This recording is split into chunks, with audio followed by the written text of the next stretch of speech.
गोयल जी, बिल्कुल। अब तो ममता दीदी ने कह दिया कि वो इस्तीफा ही नहीं देंगी। ये तो एक नई चीज हो गई।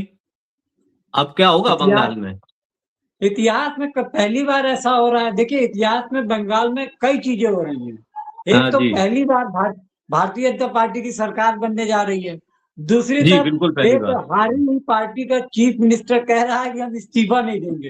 ये एक हुँ। बहुत ही अजूबा चीज नजर आ रहा है पश्चिम जी, बंगाल जी, में। जी। ये तो अब ऐसे मानिए कि जी, ये चीज़ तो मतलब कुछ लोग इसको बड़ा हास्यास्पद भी बता रहे हैं, बोले ये कैसे हो सकता है? और बिल्कुल, बिल्कुल। शुभेंद्र अधिकारी ने कह दिया जी, कि ये तो संविधान में सब लिखा है और और इस्तीफा नहीं देंगे तो वो राष्ट्रपति शासन लगा सकते हैं। राज्यपाल को बिल्कुल, पूरा बिल्कुल। पावर होता है।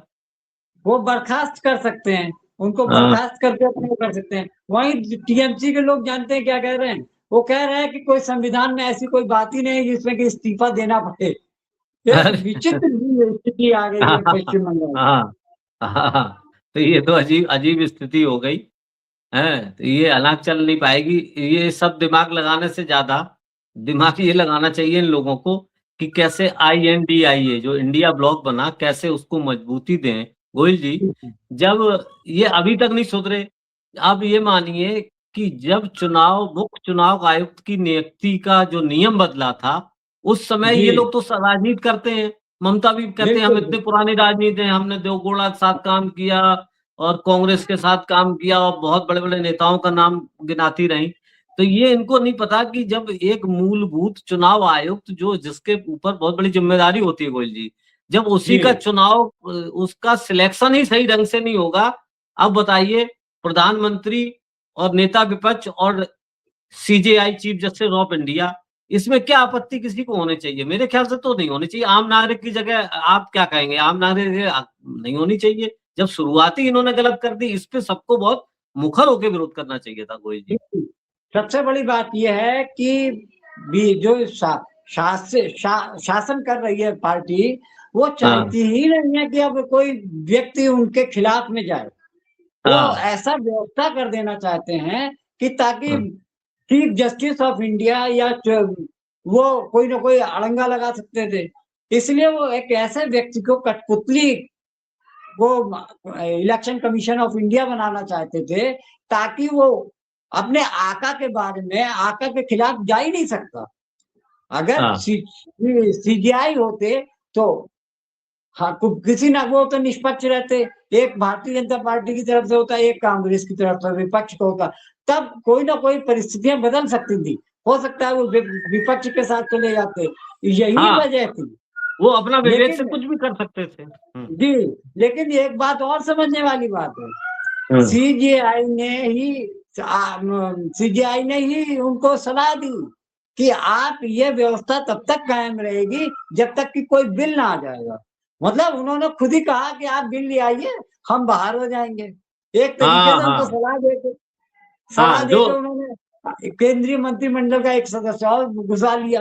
हाँ, अब आप समझ लीजिए। उन्होंने उन्होंने बड़ा नियम का परिचय दिया। वो कहते हैं हाँ, कि जो विधायिका होती है वो सर्वोपरि होती है, नियम बना सकती है और आप जी, साहब जी, नियम बना दीजिए, हम अपने आप बाहर हो जाएँगे। बिल्कुल, बिल्कुल। तो लेकिन इस देश में जो राजनीति कर रही हैं पार्टियाँ और लोकतंत्र के लिए एक मजबूत विपक्ष होना बहुत ज़रूरी है। तो कम से जी, कम इनको सबको बड़ा मुखर होके एक साथ होके विरोध करना चाहिए। ये बिल्कुल, लोग रहे कि बिल्कुल। आज हमारे ऊपर है, कल वहाँ सबसे पहले महाराष्ट्र में हुआ, उसके बाद हाँ, दूसरी अन्य जगह पे हुआ, कर्नाटका में कोशिश हुई, तो जी, ये जी, इनको सुना चाहिए कल हमारे ऊपर आ जाएगी।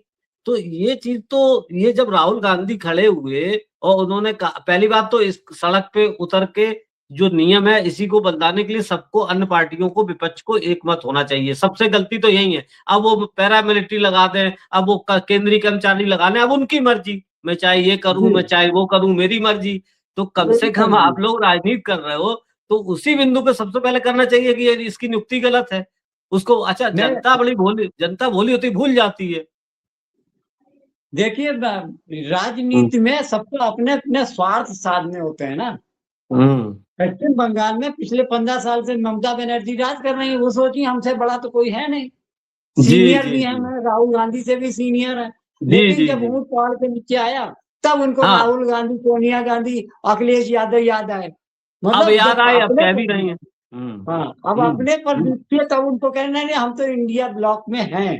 अभी हुँ, तक तो कह रहे थे हम तो इंडिया ब्लॉक का कोई मतलब नहीं, आउट ऑफ वेस्ट बंगाल हम इंडिया ब्लॉक के साथ हैं, अंदर हाँ, वेस्ट बंगाल तो हम किसी को एंट्री नहीं देंगे। तो ये हाँ। समझिए सब स्वार्थ की राजनीति कर रहे हैं। हाँ, तो ये कैसे तो चलेगा? मीठा मीठा थू, मीठा मीठा हाँ, कड़वा कड़वा थू। जब कोई बिल्कुल बात बिल्कुल आएगी तो बिल्कुल। अपने निजी जी स्वार्थ देखोगे। तो जितने ये क्षेत्रीय क्षत्रप हैं, ये जब एक झंडे में आना ही नहीं चाहते, अरे किसी ना जी। किसी को तो नेता मानना पड़ेगा, तो ये अपने नहीं स्वार्थ आगे कर देते हैं। और अपने ये स्वार्थ के लिए, और अपना हम टिकट बंटवारा नहीं करेंगे, हम सीटों का बंटवारा नहीं करेंगे, हम नेता जी बने जी रहेंगे।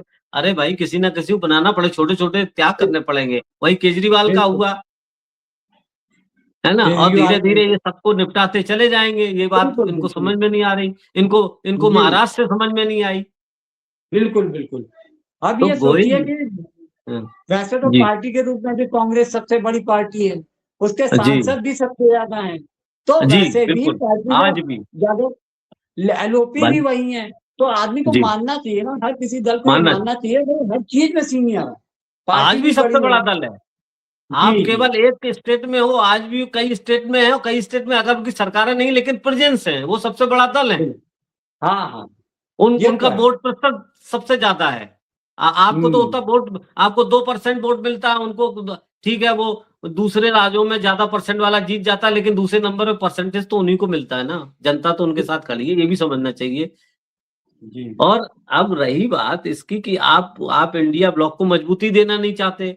जब इंडिया ब्लॉक, देखिए इंडिया ब्लॉक ने गोयल जी इतना तो किया ही पिछले चुनाव में, कि उन्होंने ये भारत एनडीओ को आने से नहीं रोक पाए, लेकिन ये है कि अपने बहुमत से आने से तो रोका ही दिया। नहीं नहीं, आज इतना तो दो कर दो दिया। बैसाखियां लगी हैं, इतना तो किया ही हाँ इंडिया ब्लॉक ने। देखिए, ये हाँ, इंडिया ब्लॉक ने एकजुट होकर जो अपनी ताकत दिखाई ना, उससे जी, भारतीय जनता पार्टी अपने अंदर डर गई। हाँ, डर ये गई। बात दूसरी है कि ये बात दूसरी है कि अन्य चुनावों में जैसे कि आपका हरियाणा चुनाव जीता, दिल्ली चुनाव जीता, महाराष्ट्र जीता, इस तरीके से एक-एक करके वो जीतते रहे। लेकिन नहीं, उन्होंने उन्होंने अपनी स्ट्रेटजी बना दी। स्ट्रेटजी, हाँ, स्ट्रेटजी अपनी चेंज कर दी। उन्होंने कहा चेंज कर, धीरे-धीरे खाओ करके। धीरे-धीरे इसी का, तरीके हाँ, से हाँ। देखिए, बिहार में देखिएगा कि जितने छोटे दल हैं, 2-1 साल के अंदर सब खत्म हो जाएगा। वो सिर्फ भगवा मय हो जाएगा। बिहार में कोई हुँ, दल नहीं बचेगा। यहाँ तक कि हुँ, जेडीयू भी नहीं बचेगा। ये भारतीय जनता पार्टी है जिसको कहते हैं ना साँप, साँप अपने अंडों को भी खा जाता है। ये वही लोग हैं, जिस तरीके से इन्होंने छोटी-छोटी पार्टियों को, बड़ी पार्टी को तोड़ दिया, छोटी पार्टी को निगल लिया। अब हुँ, एनसीपी महाराष्ट्र में करा दिए, शिवसेना जो कि पहले बड़े भाई की भूमिका में थी, उसको तोड़ के उसके एक हिस्से को अपने साथ जोड़ लिया। अब स्थिति ये है कि शिवसेना यूबीटी की कोई हैसियत नहीं रह गई, ना एनसीपी शरद पवार की रह गई। तो ये समझ लीजिए धीरे-धीरे करके सबको निगल लेंगे। इस चीज़ को हुँ। इंडिया ब्लॉक को के जितने भी घटक दल हैं, उनको समझना चाहिए कि अपना वजूद कायम रखने के लिए हमें इंडिया ब्लॉक का वजूद भी कायम रखना पड़ेगा। इस बात जी, को अब सभी सब को समझने। अब उद्धव ठाकरे गुट की वो कौन चतुर्वेदी हैं, उन्होंने कहा है कि नहीं, अब उनको समझ में प्रियंका आया है। चतुर्वेदी, उन्होंने ममता दीदी को प्रियंका कहा नहीं है। चतुर्वेदी। जी, जी, उनका स्टेटमेंट बताता है। लेकिन ये सब क्षेत्रीय छत्तर बड़े मुगालते में रहते हैं। ममता जी मुगालते में थी, है ना? हाँ, अब अखिलेश भी हालांकि सचेत हैं, लेकिन वो भी सोच रहे हैं कि हमारा पीडीए चल जाएगा, इतना वोट। अरे प्रतिशत वोट देख ही कौन रहा है, जब मैकेनिज्म ऐसा सिस्टम इजाद हो गया है कि हमें जरूरत ही नहीं है वोट की। हमें तो केवल गणित का बनाना है और अपनी बात कहनी है बस। हमें क्या नहीं मतलब है, दे पीडीए करो, कुछ भी अब करो। हाँ, अब आप हाँ, सोचिए कि पश्चिम बंगाल हराने के लिए इन्होंने हाँ, कितनी तिकड़म लगाई, कितनी हाँ, तिकड़म लगाई। जो लॉजिकल डिस्क्रिपेंसी का ये सूत्र जो मैनेजमेंट लेके आए, उसके ज़रिए बिल्कुल पार्टी को नेस्तनाबूद कर दिया। 68 जी, नहीं, जगहों पर खाता नहीं खुला है टीएमसी का, ये जी, हालत हो गई है। हाँ, मुस्लिम बाहुल्य क्षेत्र में भी भारतीय जनता पार्टी का कैंडिडेट जीता। तो समझ जी, सकते हैं कि कितनी दूर की कौड़ी लाके इन्होंने टीएमसी को खत्म किया। ये हाँ, भले ही सोचिए। टीएमसी कुछ भी करे, हाँ जी, लेकिन अब भाजपा से जीतना आज के समय में मुझे हाँ, लगता है कि किसी भी दल में अकेले ताकत नहीं रह गई। हाँ, तो इनसे तो एकजुट होना पड़ेगा अपनी राजनीति को बनाए रखने के लिए। और देश में विपक्ष की जरूरत बहुत बड़ी है, क्योंकि नहीं तो फिर तो हिटलर बिल्कुल बड़ी बात, हिटलरिज्म हो बड़ी बात, जाएगा। बड़ी बात आपने कही कि लोकतंत्र के लिए एक अच्छा मजबूत विपक्ष बहुत जरूरी है, और इसको जी, बचाए रखने के लिए अब इनको एकजुट होना पड़ेगा, अपने स्वार्थ छोड़ने पड़ेंगे। बिल्कुल, ये तो है। और नहीं तो यूपी भी जाएगा, पीडीए पीडीए करते रहेंगे, वो हवा निकल जाएगी, वहां हिंदू मुसलमान हो जाएगा, जो इनका जी, सबसे जी। प्रिय सब्जेक्ट है। देखिए बंगाल पश्चिम में भी बंगाल वही में भी किया। इन्होंने यही किया। ये हाँ, पश्चिम वो उससे। बंगाल में हम्म। पश्चिम बंगाल में इन्होंने क्या किया, देखिए बहुत महीन चाल चली। जी। टीएमसी को खत्म करने के लिए इन्होंने हिंदुओं को यूनाइट करने की कोशिश की। उन्होंने हम्म। कह दिया ममता सरकार मुस्लिमों की हम्म। सरकार है, हम्म। बांग्लादेश नहीं बनने देंगे बंगाल को। और इस चीज को लेकर हिंदुओं को यूनाइट कर लिया, उसमें सफल हो गए। हिंदुओं को सफल समझाने में सफल हो गए कि ये मुस्लिम मुस्लिम हितैषी सरकार है और हिंदुओं के विरोधी दल है। ये बात लोगों को समझ में आ गई। जी। ऐसा नहीं है कि 15 साल में टीएमसी के खिलाफ में असंतोष नहीं था, लेकिन इतना नहीं था जितना कि साजिश के तौर पर भारतीय जनता पार्टी ने लोगों के दिलो दिमाग में बैठा दिया कि ये मुस्लिम हितैषी सरकार है और हिंदुओं के विरोधी सरकार है।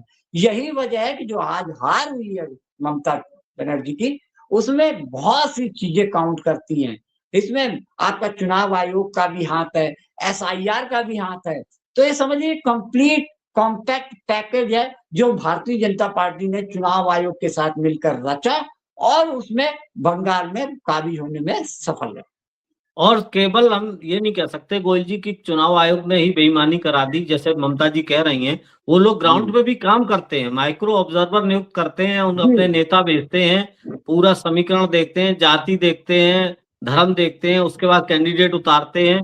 पूरा ग्राउंड पे भी वो लोग 6 महीने साल भर काम करते हैं, ऐसा नहीं है कि नहीं केवल मेहनत तो करते हैं, हाँ। मेहनत तो करती है, बीजेपी और मेहनत बहुत करती है। आप देखिए कि इन बिटवीन चुनाव के घोषणा के बीच में महिला से संबंधित संशोधन विधेयक लाए, उसको महिला विरोधी बता के उसको भी आजमा लिया। हाँ, तो ऐसा नहीं है, हाँ, आप इतना दिमाग तो अब विपक्ष को सोचना चाहिए कि वो चारों तरफ से काम करते हैं, आप आरोप लगाते रहिए।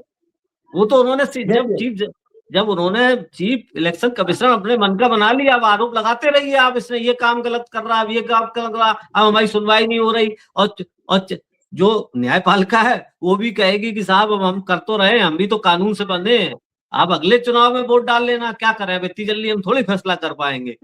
तो ये मुझे तो लगता है कि न्यायालय का ये बयान बहुत ही घटिया था। हाँ, एकमात्र अधिकार होता है वोट डालने का, जो कि एक हाँ। अमीर का भी एक होता है और गरीब का भी एक होता है। अरे साहब, ये चुनाव टल सकता है, वोट वोट टालना हाँ, नहीं टलना चाहिए, चुनाव टाल देना जी, चाहिए, वोट नहीं बोले नहीं ठीक ये है। पहले हो जाएगा फिर चुनाव होगा। सरकार तो बनी है, सब चल ही रहा है। भाई मगर हाँ, जंग में रह के मगर से बैर कैसे किया जा सकता है? हाँ, आगे हाँ। सुप्रीम कोर्ट के जज भी तो इंसान है, उनके खिलाफ इंसान है। में भी तो कुछ ना कुछ हो सकता है। ट्रक बिल्कुल। चलते रहते हैं, आते हाँ, जाते ट्रक एक्सीडेंट हो सकता है। हाँ, इन हाँ। सब चीजों को लेके भाई हर तो कोई डरता है। और हाँ, जितनी ज्यादा इनकी शक्ति बढ़ती चली जा रही है, इससे हर कोई डरा हुआ है, चाहे वो हम्म, राजनेता हो और चाहे वो सुप्रीम कोर्ट के जज हो। हर कोई इनके कुकर्मों को जानता है और जानबूझ के भी चुप रहता है। तो ये जी जी इनकी देखिए। फितरत है कि जो जिनके जिनके खिलाफ में बोलेगा उसको वो सर कलम कर सकते हैं। और आपने पिछला इंस्टेंस तो याद होगा, जज लोया वाला। हम्म, अमित शाह ने को उन्होंने अमित शाह को छोड़ने के लिए बहुत बड़ी रकम दी, आखिर नहीं माने तो मरना पड़ा। अभी जी जी तक जी संदेह है उनकी मौत पर। जी, वो सब तरह से चलते हैं। वो देखिए पूरी की जी, पूरी पार्टी पंजाब में आम आदमी पार्टी के 7 सांसद उधर चले गए। हाँ, और उसमें तो जो राघव चड्ढा को की जगह पे जिसको रिप्लेस किया था, वो तो कोबरा वॉशिंग गया। मशीन में सीधे कूद कूद गए। वो तो 3 दिन नहीं पहले सर, आए और सीधे उन्होंने छलांग लगा दी, सीधे वॉशिंग मशीन में गिर गए जाके, जिसके नहीं ऊपर उनके विश्वास पीछे तो किया था। उनको तो बचने का सबसे बड़ा मतलब तरीका यही लगा ना कि हाँ। ईडी और सीबीआई की जांच से बचना है, तो भाई भारतीय जी। जनता पार्टी के पैर पकड़ने।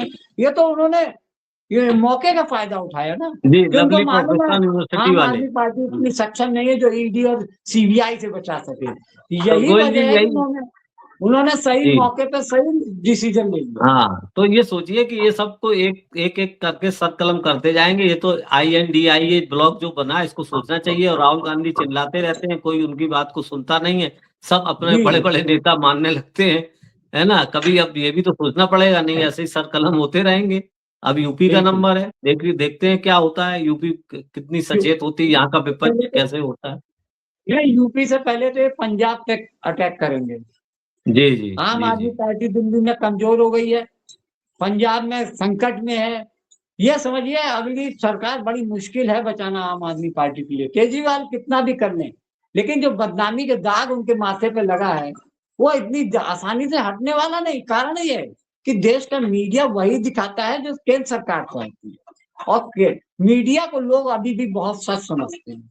हम जैसे लोग या आप जैसे लोग हैं जो कि मीडिया की असलियत को, नब्ज को समझ रहे हैं, लेकिन आम आदमी को समझ में नहीं आता। ये सब स्पॉन्सर्ड कार्यक्रम होते हैं, पेड प्रमोशन होता है, जी यह अभी भी किसी लोग को समझ में नहीं। जी, अभी भी लोग टीवी देखते हैं और अखबार भी पढ़ते हैं और उस पर विश्वास भी करते हैं।